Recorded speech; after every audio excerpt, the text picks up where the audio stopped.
The sky above the Concord capital burned with light as the first dimensional gate opened. It appeared without warning, a ring of frozen lightning that stretched across the horizon like a wound in reality. For a long moment, nothing happened. The assembled crowds held their breath. Then the first ship emerged. It was vast beyond comprehension. The remembrance of home stretched across space like a sleeping god finally awakening. Its hull was black as the void between stars, covered with symbols and patterns that glowed with inner light. Weapon systems that had not been fired in 400,000 years powered up with a hum that could be felt through the fabric of space itself. High Arbiter. Thiessen stood on the observation platform of the Concord headquarters, watching as more ships followed the first. They came in endless waves, each one larger and more powerful than anything the Concord had ever built. Carriers that could hold entire fleets within their holds.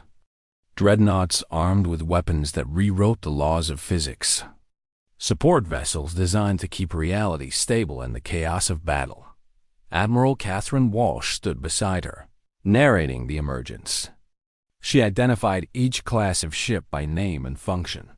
Many of the names came from Earth's ancient languages, words that had not been spoken aloud in the current universe for hundreds of thousands of years. Within 3 hours, over 10,000 ships had emerged from the first gate alone.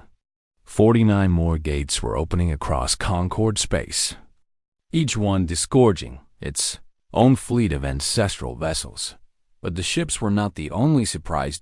As the initial wave settled into formation, workers began attaching new symbols to their hulls. Walsh explained that these were the emblems of every Concord member species that had voted to join the Alliance. The remembrance of home now carried the flags of 600 worlds, alongside humanity's ancient sigils. Thiessen felt tears forming in her eyes. She was not an emotional being by nature, but something about the gesture touched her deeply. Humanity had hidden for 400,000 years to protect the young races. Now they were making it clear that this war belonged to everyone equally. Ambassador Daniel Cross arrived on the platform with General Marcus Cole. They looked tired, but determined. The past weeks had been a blur of meetings and negotiations and preparations. Sleep had become a luxury none of them could afford. Marcus reported that all 53,000 capital ships were now in position. Ground forces were being transported to strategic worlds throughout Concord space.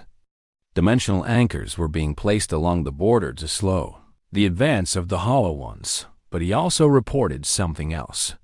Something that made Thazan's heart skip a beat. The Hollow Ones had accelerated their approach. The original estimate of 1 year had been revised. They would reach the first Concord systems in approximately 3 months. Cross took the news calmly. He said that 3 months would have to be enough. They would work with what they had. Thiessen asked what the strategy would be. How did you fight an enemy that existed as pure mathematical concepts? Marcus explained that the battle would be fought on multiple levels simultaneously. The ancestral ships would engage the Hollow Ones directly using reality rewriting weapons. Their goal was not to destroy the enemy, but to slow their advance and create space for the real work to happen.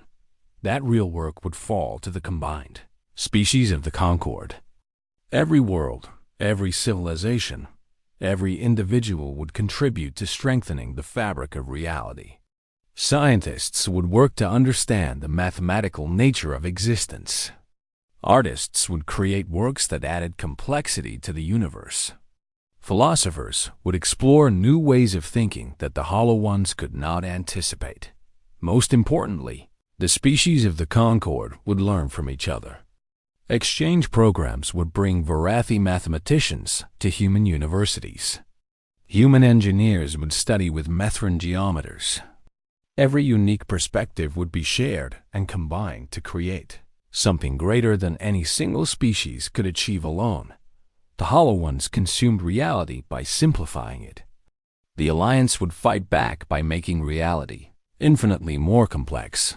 Walsh added that there would also be conventional military operations. Concord fleets would work alongside ancestral ships to protect vulnerable worlds. Ground forces would defend against any physical manifestations the Hollow Ones created. No one would be asked to simply wait and hope. Thiessen nodded slowly. The strategy was unlike anything in Concord military doctrine, but it made a strange kind of sense. You could not shoot an idea, but you could drown it in competing ideas until it lost coherence. Over the following weeks, the alliance began to take shape. Representatives from every member species arrived on Earth to tour the hidden cities and learn about ancestral technology. Human teachers traveled throughout Concord space to share knowledge that had been hoarded for 400,000 years. The exchanges were not always smooth. Some species struggled to accept that they had been watched and protected without their knowledge for so long. Others resented the implication that their entire civilization had been part of a larger plan they never knew existed. But gradually, the resentment faded. The humans made it clear that they had not been manipulating the Concord. They had simply been protecting it. They had given the young races space to grow into their own potential without the shadow of an elder species looming over them. Now that shadow was being cast by the Hollow Ones instead. And in that darkness, humanity and the Concord found common ground. The day before the Hollow Ones reached the first Concord border systems, a ceremony was held in the great plaza of the Concord capital. Representatives from all 600 member species gathered alongside human delegates. Admiral Walsh stood at the center of the plaza with the Ancestral battle flag of humanity unfurled behind her. She spoke of the long years of hiding. She spoke of the hope that had sustained humanity through 400,000 years of exile.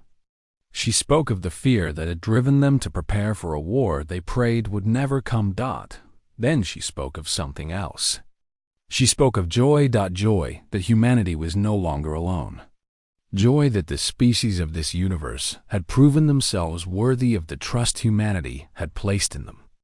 Joy that when the final darkness came, there would be light to meet it. She asked the assembled representatives to look around. She asked them to see not 600 separate species, but one united civilization. One family bound together by shared purpose and shared hope.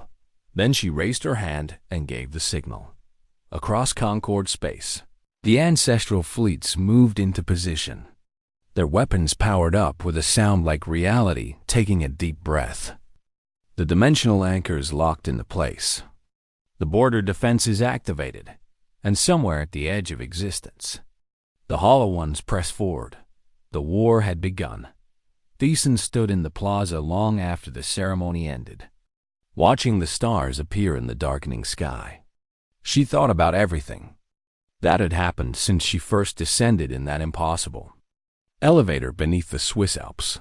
Her universe had been transformed in ways she could barely comprehend, but one thing had not changed: the determination in her heart, the resolve to fight for everything she loved. She was joined by General Marcus Cole, who had slipped away from the final planning sessions. He stood beside her in companionable silence for a long moment. Then he spoke. He told her that in all his centuries of service, he had never seen anything like what the Concord had done. 600 species choosing to stand together against an enemy they could barely understand.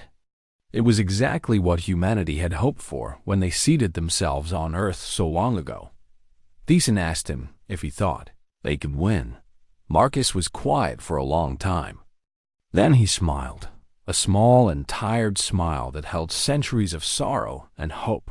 He told her that he did not know if they could win, but he knew that they would fight. They would fight with everything they had. They would fight until the last ship was destroyed and the last world fell silent. And perhaps that was enough. Perhaps the act of fighting itself was a kind of victory, a declaration that existence mattered, that reality was worth defending, that the light would never surrender to the darkness without a struggle. Thiessen nodded. She understood. She turned back to the stars. watching the distant flashes of light that marked the first skirmishes along the border. Somewhere out there, the Hollow Ones were learning that this universe would not be easily consumed. Somewhere out there, humanity and the Concord were writing a new chapter in the story of existence. And whatever happened next, that story would never be forgotten. The unveiling was complete. The war had begun, and the galaxy would never be the same. The Concord Assembly Hall was filled with representatives from 600 species. They sat in tiered galleries that rose toward a domed ceiling painted with stars from 1,000 different homeworlds. The noise was overwhelming as delegates argued and shouted and demanded explanations. Hi, Arbiter Thiessen stood at the central podium with Ambassador Daniel Cross and Admiral Catherine Walsh beside her. She had spent 3 days traveling back to the capital world. 3 days trying to find the words to explain what she had seen. Now, facing the assembled leaders of the galaxy, she realized that no words would ever be enough, that she began by telling them everything. She described the hidden cities beneath Earth's surface. She explained the dimensional technology that had kept humanity invisible for hundreds of thousands of years. She revealed the truth about human origins, that they were refugees from a dead universe, survivors of a war that had consumed everything they once knew. The assembly grew quiet as she spoke. The arguments faded into stunned silence. Even the most skeptical delegates found it hard to dismiss her testimony. Thiessen had served the Concord faithfully for 2 centuries. She had never lied. She had never exaggerated. If she said she had seen these things, then she had seen them. Then she told them about the Hollow Ones. Panic rippled through the galleries. Some delegates stood and demanded immediate action. Others called for the assembly to adjourn so they could consult with their homeworlds. A few simply sat in shocked silence, unable to process the information. Ambassador Cross stepped forward and asked permission to address the assembly. His voice was calm and steady, cutting through the chaos like a blade. He told them that he understood their fear. He said that humanity had felt the same fear for 400,000 years. They had lived with the knowledge of the Hollow Ones every single day since they fled their dying universe. That fear had shaped everything they did. It had driven them to hide, to prepare, to wait for the moment when they would have to fight again. That moment had arrived, but Cross also told them that fear was not the only thing humanity had carried across the void. They had also carried hope. Hope that this new universe would be different. Hope that the species here would grow strong enough to stand against the darkness. Hope that when the final battle came, humanity would not have to face it alone. He gestured toward Admiral Walsh, who activated a holographic display that appeared above the assembly floor. The image showed Earth, but not the Earth the Concord knew. This Earth was surrounded by gates, massive ring structures that hung in orbit like frozen lightning. Each gate led to a different dimensional pocket where humanity's ancestral fleets waited. Walsh explained that the hidden fleet consisted of over 50,000 capital ships. Each one was armed with weapons that could rewrite the laws of physics within a limited area. Each one had been maintained and upgraded for 400,000 years in preparation for this war. But even 50,000 ships would not be enough. The Hollow Ones were not a conventional enemy. You could not simply shoot them and expect them to die. Victory required more than firepower. It required unity. It required every species in the galaxy working together to strengthen the fabric of reality itself. A delegate from the Methrin Collective rose and asked what the Concord was expected to contribute. His people had only achieved space travel 3,000 years ago. Their technology was primitive compared to what humanity possessed. What could they possibly offer? Cross answered him directly. He explained that the Methrin had developed a unique approach to mathematics based on their world's unusual geometry. Their way of calculating reality was unlike anything humanity had ever seen. That difference was exactly what made them valuable. The Hollow Ones attacked reality by proving it was unnecessary. They used logic to simplify existence until it simply stopped existing. Every unique perspective, every different way of understanding the universe, created resistance against that simplification. The Methrin saw the world differently than humans. So did the Varathi. So did every other species in the Concord. Together, their combined perspectives created a reality so complex that the Hollow Ones would struggle to unwrite it. Another delegate spoke up. She was a small, delicate creature from a species that specialized in art and music. She asked if creativity truly mattered in a war against mathematical entities. Admiral Walsh surprised everyone by smiling. She told the delegate that creativity was the greatest weapon of all. The Hollow Ones operated on pure logic. They could not understand art or beauty or music. They could not process emotions or dreams or the strange leaps of imagination that living minds produced every day. Every song ever written was a weapon. Every painting, every story, every poem was a shield. The Hollow Ones could not unwrite what they could not comprehend. Humanity had learned this lesson the hard way in their original universe. The civilizations that fell fastest were those that had abandoned creativity in favor of pure efficiency.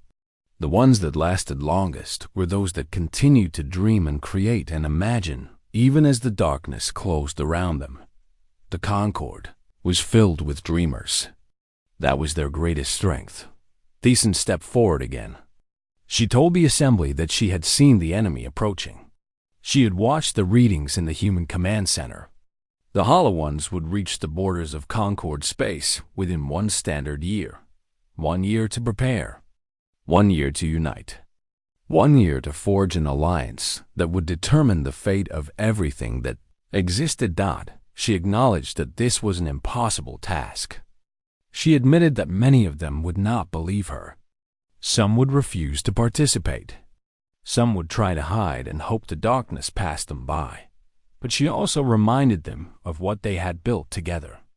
600 species had set aside their differences to create the Galactic Concord. They had ended wars that had lasted millennia. They had learned to communicate across areas of biology and culture that should have been insurmountable. If any group of beings in the universe could rise to meet this challenge, it was them. Ambassador Cross made a final offer. He invited any delegate who wished to see the evidence for themselves to travel to Earth. He promised that humanity would hide nothing. Every record, every weapon, every secret they had kept for 400,000 years would be shared with those who chose to stand with them. This was not a demand or an ultimatum. It was an invitation. The choice belonged to the Concord. The assembly fell silent as the delegates considered what they had heard. Thiessen watched their faces, seeing fear and doubt and confusion in equal measure. But she also saw something else. Something that looked almost like resolve.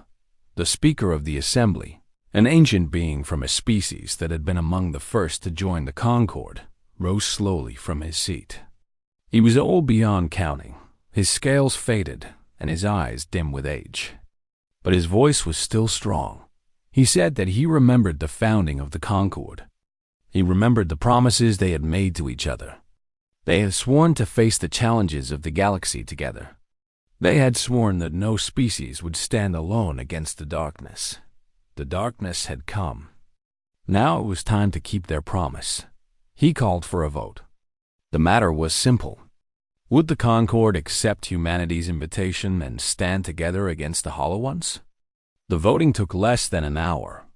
When the final tally was announced, 587 species had voted yes. Only 13 had abstained.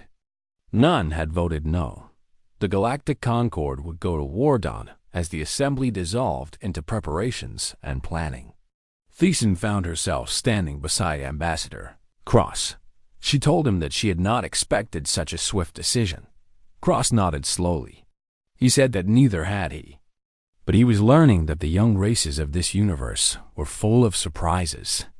Thiessen asked what came next. Cross looked toward the holographic display that still showed Earth surrounded by dimensional gates. He told her that now the gates would open. The hidden fleets would emerge, and humanity would finally show the galaxy what they had been building for 400,000 years. The war for reality was about to begin. And for the first time in their long exile, humanity would not face it alone. The door opened onto a room that existed partially outside normal space. Thiessen felt the transition in her bones as she stepped through. The laws of physics were different here. Lighter somehow. More flexible. The air tasted like mathematics and starlight. General Marcus Cole stood waiting for them. He was a large man with broad shoulders and eyes that had seen things Thiessen could not imagine. He wore a uniform that bore symbols she did not recognize, emblems from an empire that predated her entire universe. He welcomed the delegation to the strategic command center of Earth's hidden fleet. His voice was deep and calm, the voice of someone who had made peace with terrible truths long ago. The room around them was filled with displays and consoles, operated by humans who moved with quiet efficiency. Holographic projections showed star maps and fleet positions and energy, readings from sensors that could peer across dimensional barriers. Everything was focused on a single point at the edge of reality, where something was pushing through. Marcus explained that humanity had maintained a defense force for 400,000 years. Not against the young races of this universe, but against the enemy that had destroyed their original home. They had always known the enemy would find them eventually. They had spent every moment since their arrival preparing for that day. Thiessen asked what the enemy was. She needed to understand what they were facing. Marcus walked to the central display and expanded the image of the approaching threat. What appeared was not a fleet or an army in any conventional sense. It was a pattern. A living equation, a self-propagating algorithm of destruction that consumed reality itself. He called them the Hollow Ones. They were not creatures of matter and energy like the species of this universe. They existed as pure mathematical concepts given form. They spread by unwriting the equations that defined existence. Where they passed, reality simply stopped being real. The Hollow Ones had consumed the original universe over billions of years. Civilization after civilization had fallen before them. Technology meant nothing because they did not fight with weapons. They fought with logic. They proved that existence was unnecessary, and existence believed them. Humanity had escaped, but just barely. They carried the knowledge of how the Hollow Ones worked and how they could be stopped. Or at least how they could be slowed. Cavith found his voice. He asked if the Hollow Ones could be killed. Marcus shook his head slowly. He explained that you could not kill an equation. You could only create counter-equations. You could write new mathematical laws that contradicted the Hollow Ones and force them to prove themselves instead of simply asserting their nature. The ancestral technology of humanity was built for exactly this purpose. Their weapons did not fire energy or projectiles. They fired paradoxes. They launched contradictions. They created localized zones where the rules of reality were rewritten to exclude Hollow Ones. But such weapons were not enough on their own. The Hollow Ones were patient and adaptive. They would eventually find ways to rewrite themselves around any defense. The only long-term solution was to strengthen reality itself, to make existence so complex and interconnected that the Hollow Ones could not simplify it. Thiessen began to understand. She asked if that was why humanity had allowed the young races to develop on their own. Not just out of kindness, but out of necessity. Marcus nodded. He explained that every civilization, every species, every unique way of thinking added complexity to the universe. The Varathi did not see reality the same way humans did. The other Concord species had their own perspectives, their own mathematics, their own equations of existence. Together, they created a universe that was harder to unwrite. Alone, any single species would eventually fall to the Hollow Ones. United, with all their different ways of being real, they had a chance. Dren stepped forward. His military mind was working through the implications. He asked why humanity was revealing themselves now. If they had been hiding successfully for so long, what had changed? Marcus turned to a display that showed the movements of the Concord's exploration fleets over the past century. He explained that faster-than-light travel created ripples in the fabric of reality. Small ripples from small ships were harmless. But the Concorde had grown rapidly. Thousands of ships were now crossing the galaxy every day. The combined ripples had created a beacon. The Hollow Ones were drawn to complexity, to signs of life and thought. The expansion of the Concorde had shown them exactly where to look. Marcus made it clear that this was not the Concorde's fault. It was inevitable. Any civilization that reached for the stars would eventually attract the attention of the Hollow Ones. Humanity had simply hoped to have more time to prepare. Thiessen felt a weight settling onto her shoulders. Her people, her Concorde, had accidentally summoned the end of all things. The guilt was almost overwhelming, but Marcus seemed to sense her thoughts. He walked closer and spoke gently. He told her that humanity did not blame the young races. How could they? The Vorathi and the others had done exactly what life was supposed to do. They had grown and explored and reached for the light. That was not a crime. That was the entire point of existence. The Hollow Ones were the enemy of all things, not just humanity. This war belonged to everyone who wanted reality to continue existing. Humanity had simply been preparing for it longer. Linda Cole had followed them into the chamber. She stood beside her husband and added her voice to his. She explained that humanity was not asking the Concorde to submit or to follow orders. They were asking for an alliance, a true partnership between elder and younger races. The Concorde knew this universe in ways humanity had forgotten. They had fresh eyes and new ideas and perspectives that might make the difference between victory and extinction. Humanity had the weapons and the knowledge, but they needed the creativity and courage of the young races to wield them effectively. Thiessen thought about everything she had seen and heard. 400,000 years of hidden civilization. Refugees from a dead universe. An enemy that consumed reality itself. And now, an offer of partnership against the end of all things. It was too much to process. Too much to accept. But she knew that she had no choice. The evidence was all around her. The threat was real. And humanity was offering the only hope of survival.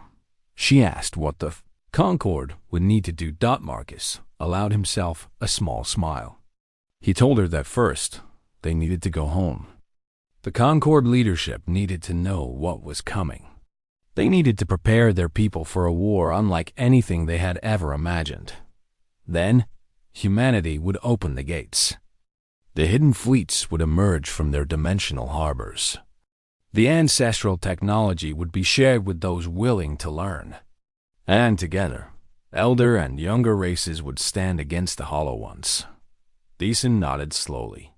She said that she would return to the Concorde capital and present everything she had learned. She could not promise how her people would react, but she would tell them the truth. Marcus thanked her. He said that truth was all they could ask for. The rest was up to the living things of this universe to decide. He gestured toward the door, offering to escort them back to the surface. There was much to do and little time to do it. As Thiessen followed him out of the Strategic Command Center, she glanced back at the holographic displays one last time. The image of the Hollow Ones pulsed at the edge of reality like a wound in the fabric of existence. She had come to Earth expecting to meet a young and primitive species.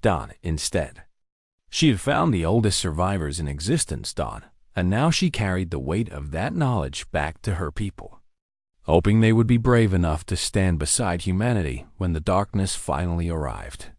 The elevator began to rise, carrying them back toward the surface and the beginning of a new age for the galaxy. The elevator dropped faster than any Varathi technology could match.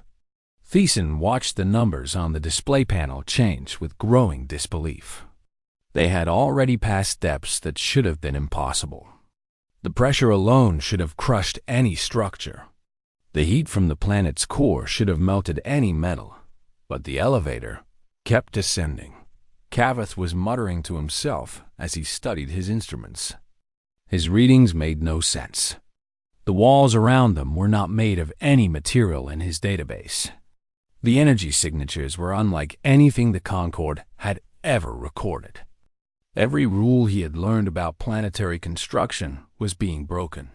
After nearly 20 minutes, the elevator slowed and stopped. The doors opened with a soft chime, and Thiessen stepped out into a world that should not have existed. The cavern before her stretched beyond the range of her vision. It was not a cave or a bunker or an underground base. It was a city, a vast, living city filled with buildings that rose toward a ceiling so high it might as well have been a sky. Lights glowed from windows and streets. Vehicles moved through the air in organized patterns. Millions of people went about their lives as if this were the most normal place in the universe. Lieutenant Commander Nathan Perry was waiting for them. He was a young man with kind eyes and an easy smile. He welcomed the delegation to Sanctuary 7, one of the primary residential complexes beneath the North American continent. Thiessen found her voice and asked how this was possible. Her sensors had scanned Earth thoroughly. They had detected nothing like this. Nathan explained that the cities existed in a state of dimensional offset. They occupied the same space as the planet's interior, but existed slightly outside normal reality. Concorde sensors were designed to detect matter and energy in standard dimensional configurations. They could not see what was not really there in the way. They expected things to be there. Dren spoke for the first time since leaving the surface. He asked how deep the cities went. Nathan told him that Sanctuary 7 extended approximately 40 kilometers below the surface. But it was only one of 700 similar complexes scattered across and within Earth. Some were beneath the oceans. Some were inside the mantle. A few existed in pocket dimensions that had no physical location at all. Kavath dropped one of his instruments. The sound echoed in the sudden silence.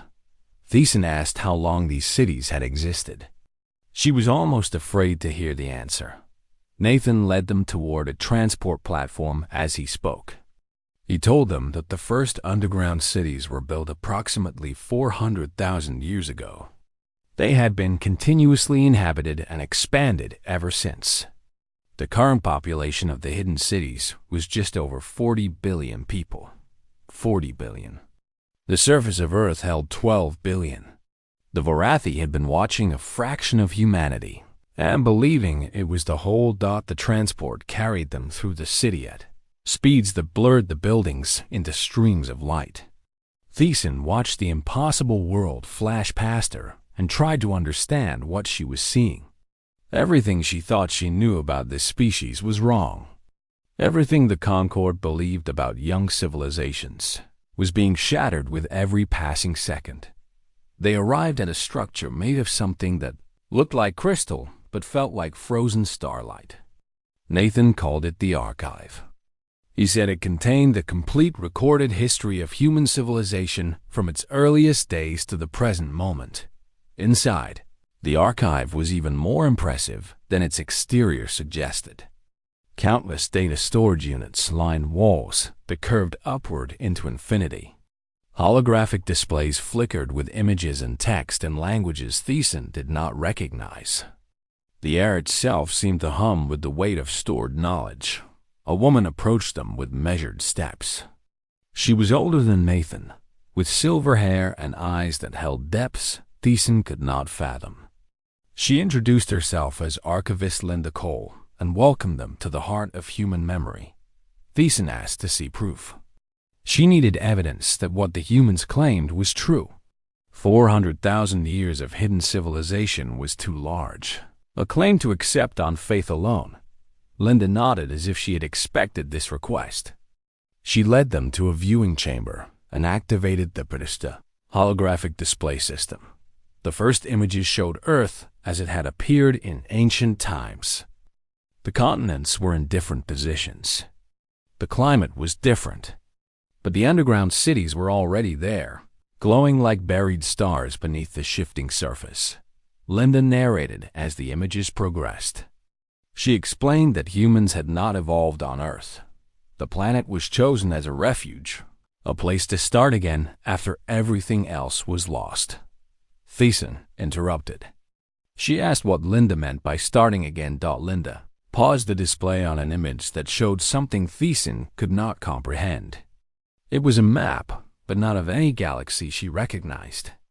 The scale was wrong. The structures were wrong.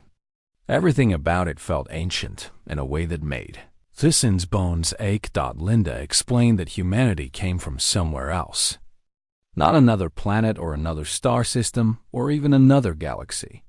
Humans came from another universe entirely.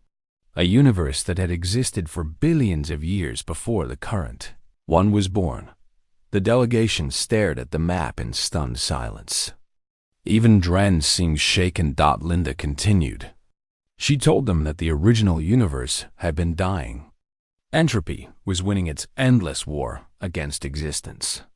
The great civilizations of that era had tried everything to stop the decay, but nothing worked. In the end, they had to choose between staying and dying with their home or leaving and starting over somewhere new. Humanity chose to leave. They gathered their knowledge and their history and their hope. They found a young universe that was just beginning to grow. They seated themselves on a small blue planet and waited for the new cosmos to mature around them. Thiessen asked why they hid. If humanity had all this power and all this knowledge, why did they pretend to be primitive? Linda's expression grew serious. She explained that young civilizations needed room to grow. If an elder race appeared and offered all the answers, the younger species would never learn to find answers for themselves. They would become dependent and weak. They would never reach their full potential. Humanity had watched the Vorathi and the other Concord species develop over thousands of years. They had protected them from threats the young races never knew existed. They had nudged and guided and hoped without ever revealing themselves. Until now, Thiessen asked what had changed. Why were the humans revealing themselves after 400,000 years of silence? Linda looked at Nathan, then at the delegation. Her face was calm, but something in her eyes spoke of fear carefully controlled. She told them that something was coming. Something had followed humanity across the void between universes. Something that had been searching for them for a very, very long time. And now it had found them. The holographic display flickered and changed. The map of the ancient universe was replaced by sensor readings that showed movement at the edges of reality itself. Something was pushing against the barriers between dimensions. Something vast and hungry and patient. Linda told the delegation that humanity had hidden for as long as they could. But the hiding was over now. The enemy was coming, and this time there would be nowhere left to run. She asked if they would like to meet the people who had been preparing for this war since before the Vorathi species existed. Thiessen realized her hands were trembling. She clasped them together and forced herself to stand straight. She said yes. She would very much like to meet them. Linda smiled, but there was no joy in it. Only the grim determination of someone who had been waiting for a battle they hoped would never come. She led them deeper into the archive, toward a door that seemed to open onto darkness itself. Behind them, the images of the approaching enemy continued to pulse and grow on the holographic displays. The war that would decide the fate of everything was about to begin. The ship descended through Earth's atmosphere like a falling star made of silver and light. It was beautiful in the way that all Varathi vessels were beautiful, with smooth curves and glowing panels that hummed with energy. Inside the ship, High Arbiter Thiessen adjusted her ceremonial robes and prepared herself for what she expected would be a simple meeting with a simple species.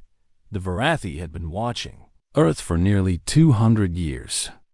Their long-range sensors had detected the first radio signals leaking from the small blue planet, and they had tracked humanity's slow crawl into space with a mixture of amusement and patience.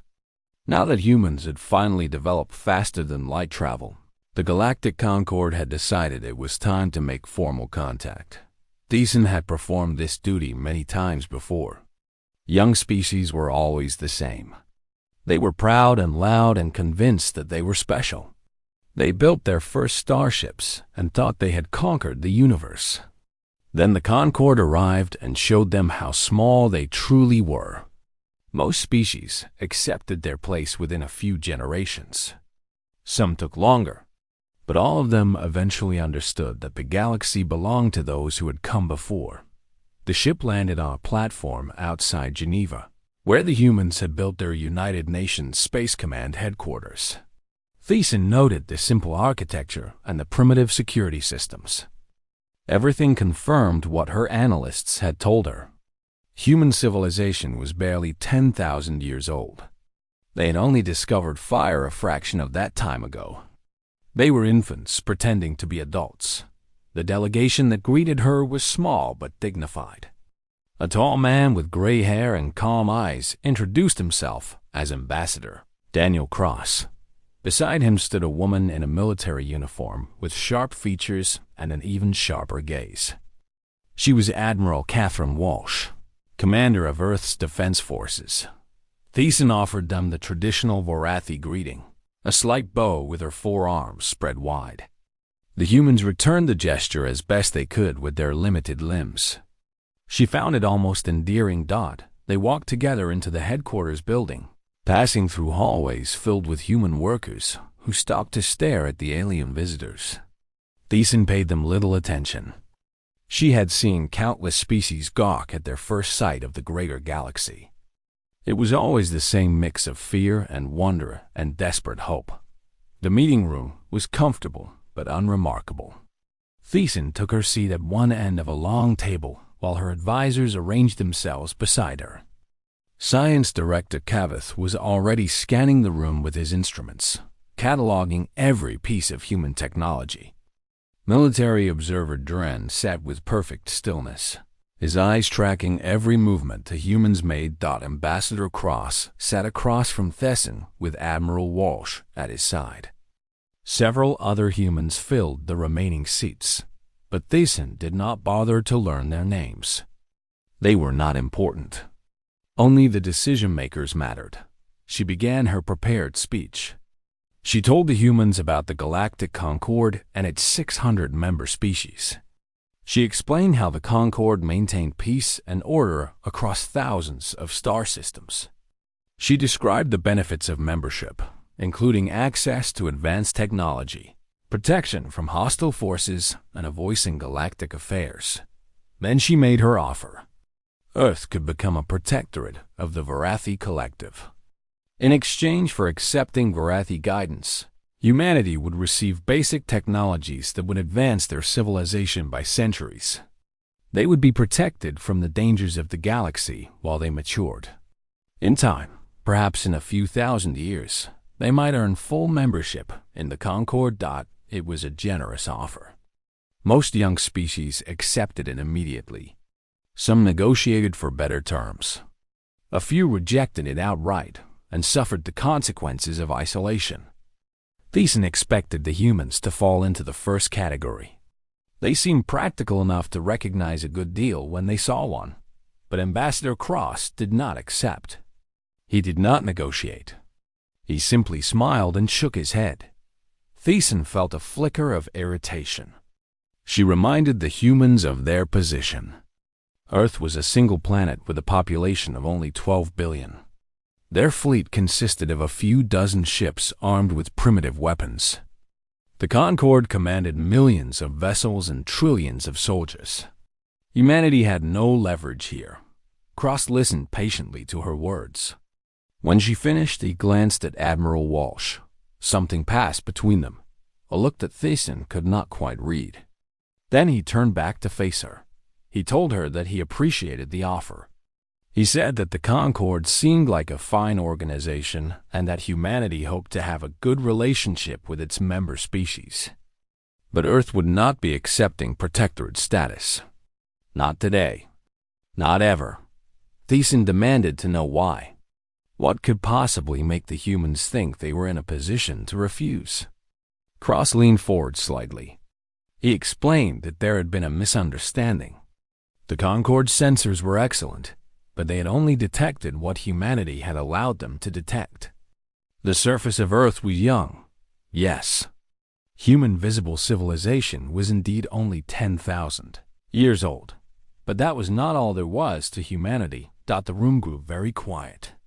Even Dren, who never showed emotion, seemed suddenly alert. Cavith's instruments began beeping with readings that made no sense. Admiral Walsh spoke for the first time. Her voice was calm and measured. She told the delegation that what they saw on Earth's surface was a mask. It was the face humanity showed to the galaxy while it waited and watched and grew in secret. Thiessen asked what she meant. Her voice came out sharper than she intended. Cross stood and walked to a window that overlooked the city below. He told the Varathi that humanity had been building for a very long time. Not outward, where young eyes might see them, but inward and downward and sideways into places the galaxy had forgotten existed. He turned back to face Thiessen with an expression she had never seen on any young species. It was not pride or defiance or fear. It was patience. The deep, ancient patience of something that had been waiting for a very, very long time. He asked if the delegation would like to see what lay beneath the surface of Earth. He asked if they would like to meet humanity's true face. Thiessen looked at her advisors. Cavith was staring at his instruments with growing confusion. Dren had placed one hand on his weapon, though he had not drawn it. Neither of them had any answers for her. She turned back to Cross and nodded. She said that yes, she would very much like to see what the humans were hiding. Cross smiled. It was not a threatening smile, but it made Thiessen feel something she had not felt in centuries of diplomatic service. It made her feel young. He gestured toward the door and invited them to follow him. He promised that what they were about to see would change everything they thought they knew about humanity and about the galaxy itself. Thiessen rose from her seat and followed the human ambassador out of the room. Behind her, the rest of the delegation fell into step. None of them spoke. None of them knew what to say. For the first time in her long career, High Arbiter Thiessen of the Varathi Collective had no idea what was about to happen. And for reasons she could not explain, that uncertainty filled her not with fear, but with something that felt almost like excitement. The humans led them deeper into the building and toward an elevator that seemed far too large for a species with such primitive technology. The doors closed behind them with a soft hiss, and they began to descend.